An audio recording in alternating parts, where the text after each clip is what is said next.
Hello and welcome to Star Citizen Sunday. This is a weekly show which covers all the news from Star Citizen from the week just past. I am your host Mac, so let's get on with it. This week we see some incredible in-game footage of Hurston's Savanna biome and its moon Aberdeen.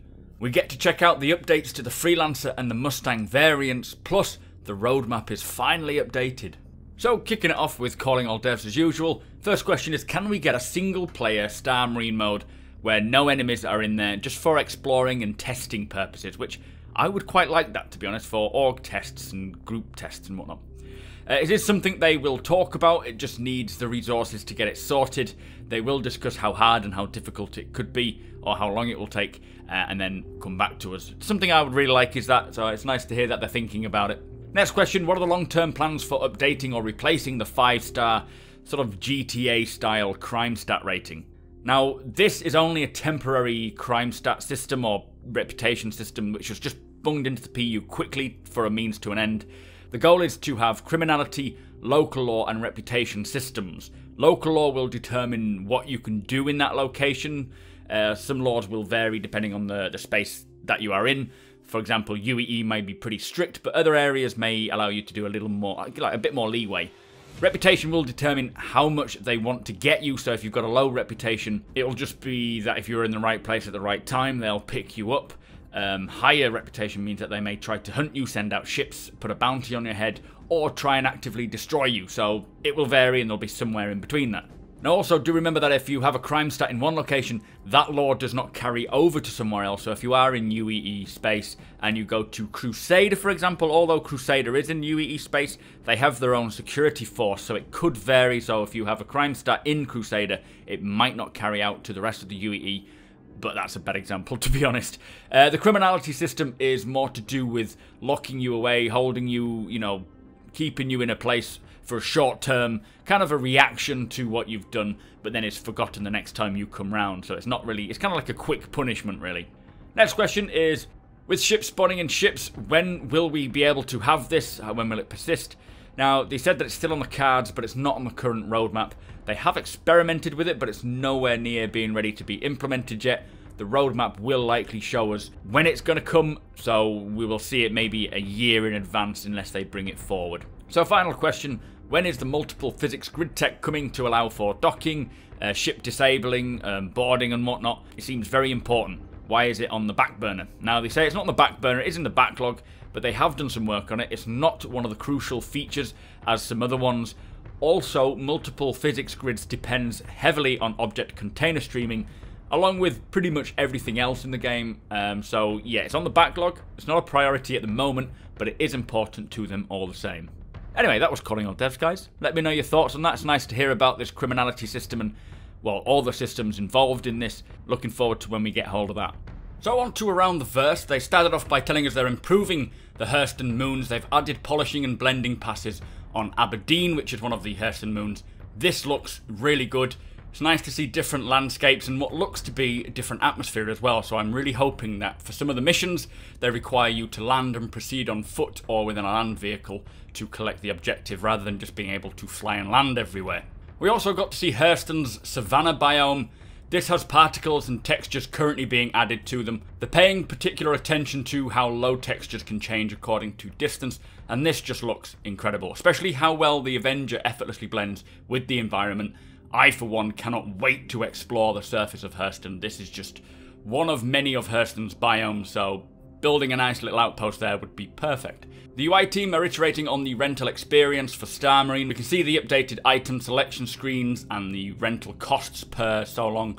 Take them with a pinch of salt, I'm sure they're not really worked out fully yet. But it's quite interesting to see how this will enable us to rent armor and weapons, and I expect that once they've done it with Star Marine and Arena Commander, then they'll move on to PU ship rentals, hopefully still making it into 3.3, but we'll see. So from there, they wanted to talk about Scramble Racing. We've heard of this before. They did find that the Cyclones won the checkpoint races every time, as they are much quicker than the Ursa Rovers, so they changed it up slightly, and it appears that they made it more about points rather than checkpoints, and this sounds as though the Ursa Rovers can still win by taking out the Cyclones who are collecting points. and taking all their points basically instead of having to go to the checkpoints each time. The props team are finishing up work on the triage props for medical gameplay in Squadron 42. Apparently this set of medical equipment will eventually make it into the PU as well, but unfortunately we didn't get to see any of them. We did get to see a first look at the completed versions of the utilitarian hubs. They are looking really cool and I cannot wait to own or rent my own one of these. Soon we will be able to store our clothes, weapons and equipment having a solid location, especially when this physicalized inventory comes in, which we've seen on the roadmap. This will go hand in hand with that, being able to store items where you want. Hopefully they won't all come messy and full of junk though. The quantum drive, they've got it to perform as it should based on the power it is allocated, so less power means it takes longer for the quantum drive to calibrate a jump. Obviously more power decreases the time, allowing you to jump quicker. Very excited to see this type of gameplay coming in. It creates situations where you need to learn more about your ships and its abilities, leading to better upgrades of the components, or even providing more multi-crew gameplay on larger ships, giving someone something to do in another seat. So to finish off with, there was a quick ship update. The Freelancer variants are in grey box phase right now. The Max is white and orange in colour and has a super wide cargo hold. The Exploration variant, the Freelancer Delta, is blue and orange, sacrificing its payload space for additional fuel tanks. And the Misk, which is a cool sort of matte green paintwork. This will include a retractable launcher on the primary hull, allowing for more firepower. They also said the 890 jump is coming along well, having its own hot tub grotto style thing, as well as a swimming pool for entertaining. It looks pretty nice. Although I'm not too fussed about owning one or being in one, it does look pretty cool. Anyway, that was Around the Verse, guys. Let's move on to Reverse the Verse, which takes a look at the new Mustang series. So, for Reverse the Verse, Jared sat down with Elwin Batchel Jr., who is the lead vehicle artist there in LA. They were taking a look at the current status of the Mustang rework, checking out all the variants as well. With the new metrics getting fleshed out, they needed to ensure that the Mustang adhered to them. Having enough room to maneuver throughout the Mustang Beta, for example, is one of the reasons why they did that. It's basically pure usability. Being able to climb into the Mustang was a mess from the interactive standpoint of going up that little ladder in the centre, so it just makes it a little more usable, a little more logical, really. But they jumped into the editor and we got to see a lot of this. We saw the cockpit of the Mustang. All the cockpits are the same throughout the variants. They're still building out the UI, but it will be presented on a clean single screen, single sheet of glass. The cargo bay is a little lift on the Alpha which picks up the boxes and lifts them or drops them down and lays the boxes out on the ground. 6 standard cargo units, I believe, is what they said it will hold. But it does sit flush within the ship's geometry. The boxes are visible, but it doesn't stick out at all, so it looks pretty neat. They took the Pioneer concepts and used it to establish the Mustang's looks. Lots of flat detailed areas in small chunks, but still with an aggressive feel. Now the wings, these little landing struts, no longer are the landing struts. They fold down or up depending on what mode you're in. It uses wheels instead for landing gear, and it does look cool when it transitions between the two. It also helps if the wings are shot off, being able to land with the wheels rather than the struts being non-existent and you just flopping to the side. There is a nice smooth entry animation with the ladder coming down and the canopy opening. And what we are seeing is an early build, so there's a lot of work left to do, like the visual effects, for example. Now the Mustang Beta, which is probably the more unique out of the lot of them, is the only Mustang with an internal living space. There's a door straight behind the cockpit, and with the new metric changes, you can stand up fully without having to crouch.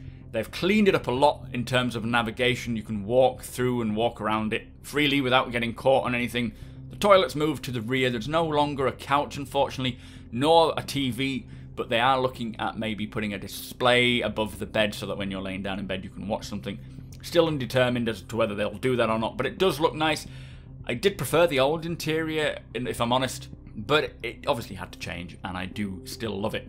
Now the Mustang Delta is a nice sort of olive colour, sort of olive drab, with more firepower and better quality combat components, because it's kind of the military version. You can see the rocket pods, which are all dumbfire, so you need to be good with those. The racing variants are the Gamma and the Omega.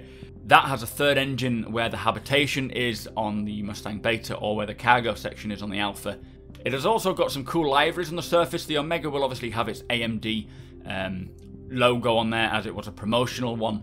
But it will be great if we can see some sponsors of our own, and maybe our own orgs can sponsor our ships and get decals and whatnot. A long way down the line, I'm sure, if it ever comes in. But all the non-racing Mustangs have gimbaled weapon mounts. the racing variants have fuel intakes there instead for obvious reasons. So that was out of TV. I am very happy that we got to see the new Mustangs, especially the Beta. I've owned the Beta for a long time now. One of my favourite ships, and I cannot wait to get hold of it in 3.3. Anyway, let me know your thoughts, guys. Let's move on. So also this week, Galactic Guide took a look at the developing system, Gurzel. For subscribers, a new portfolio post was released talking about the new rest drops, its history and its growth in the universe. And finally, the roadmap has officially been updated. Do keep an eye out, as I shall be putting out a video early this week showing off what's coming for 3.3 and the rest of the year.